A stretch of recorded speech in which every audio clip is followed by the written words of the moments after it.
মমতা শর্মা বলেন, আইটেম গান ভারতীয় সিনেমার ডিএনএর একটি অত্যন্ত গুরুত্বপূর্ণ অংশ। Hi everyone, welcome back to my channel Anjana entertainer. বন্ধুরা, তোমাদের সকলকে আমার এই ছোট্ট ইউটিউব চ্যানেলে স্বাগত জানাই। গায়িকা মমতা শর্মার কণ্ঠস্বর ভারতীয় উৎসবের অবিচ্ছেদ্য অংশ। মজাদার ডান্স নাম্বারের সমার্থক। তার ফেবিকল সে, আনারকলি, ডিস্কো চালি, মুন্নি বদনাম হুই এগুলোর মতো গানগুলো মানুষকে দারুণভাবে নাচিয়ে ছাড়ে। ধামাল 4-এর তাঁর সর্বশেষ ট্র্যাক চাটনি এই তালিকায় যুক্ত হওয়ায় তিনি বিশ্বাস করেন যে যতদিন দায়িত্বশীলভাবে উপস্থাপন করা হবে, আইটেম গানগুলি দশকের পর দশক ধরে ভারতীয় সিনেমার একটি অংশ হয়ে থাকবে। অতীতে বেশ কয়েকজন র্যাপার অশ্লীল গানের কথার কারণে রোষের শিকার হওয়ায় মমতা সঠিক ধরনের আইটেম ট্র্যাক সমর্থন করায় বিশ্বাসী। তিনি বলেন, আমার মনে হয় আইটেম গান ভারতীয় সিনেমার ডিএনএর একটি গুরুত্বপূর্ণ অংশ এবং দশকের পর দশক ধরে এর প্রচলন রয়েছে। হ্যাঁ, সমালোচকরা এগুলোকে অপ্রয়োজনীয় বলেন, কিন্তু দর্শকরা ভিন্ন কথা বলেন। মমতা বলেন, নিজের গানগুলো যে তার বিশ্বাসের উদাহরণ তা তুলে ধরে তিনি আইটেম গানগুলোকে সাংস্কৃতিক মুহূর্ত বলে অভিহিত করেন।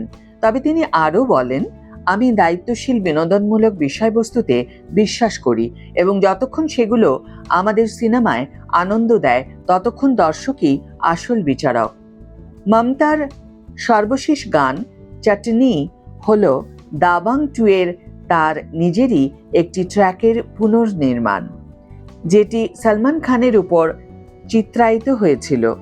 গানটির শুরুতে তিনি অল্প সময়ের জন্য অভিনয়ও করেছেন এবং তিনি জানিয়েছেন যে সলমান এতে সমর্থন ও উৎসাহ দিয়েছেন। সলমান সর্বশেষ সংস্করণটি শুনেছেন কিনা জানতে চাইলে মমতা বলেন, আমার ধারণা সলমান স্যার নিশ্চয়ই শুনেছেন, কারণ এটি ইনস্টাগ্রামে ছড়িয়ে পড়েছে। স্মৃতিচারণ করতে গিয়ে তিনি দাবাং 2-এর একটি ঘটনা বলে ফেললেন। সলমান স্যার অসাধারণ একজন মানুষ। দাবাং 2-এ তিনি আমাকে অনেক সমর্থন করেছিলেন। গানটিতে আমার একটি ছোট্ট দৃশ্য ছিল এবং সলমান স্যার কোরিওগ্রাফারকে বলেছিলেন যে তিনিও আমার সাথে অন্তরা নাচবেন। তিনি আরও বলেন, গানটি পুরুষ কণ্ঠের হওয়ায় কোরিওগ্রাফার কিছুটা দ্বিধান্বিত ছিলেন, কিন্তু তিনি আমাকে জিজ্ঞেস করলেন, করে ফেলবে তো? আমি রাজি হয়ে গেলাম। এভাবেই সলমান স্যারের কারণে আমি গানটিতে সুযোগ পাই। গায়িকা মমতা শর্মা এই বলে তার সাক্ষাৎকার শেষ করলেন। আজকের ভিডিও এখানে শেষ করছি বন্ধুরা। ভিডিওটি যদি ভালো লেগে থাকে তাহলে অবশ্যই একটি ছোট্ট করে লাইক দিও, শেয়ার করো বন্ধুদের সাথে, কমেন্ট করে জানিও তোমাদের মতামত। যারা এখনো আমার চ্যানেলটিকে সাবস্ক্রাইব করোনি তারা অবশ্যই চ্যানেলটিকে সাবস্ক্রাইব করে আমার পাশে থেকো, আর যারা অলরেডি সাবস্ক্রাইব করে দিয়েছো তাদের জন্য আমার অনেক ভালোবাসা এবং অনেক ধন্যবাদ। আজ তাহলে বিদায় বন্ধু, দেখা হবে পরের ভিডিওতে। ভালো থেকো, সুস্থ থেকো, সঙ্গে থেকো।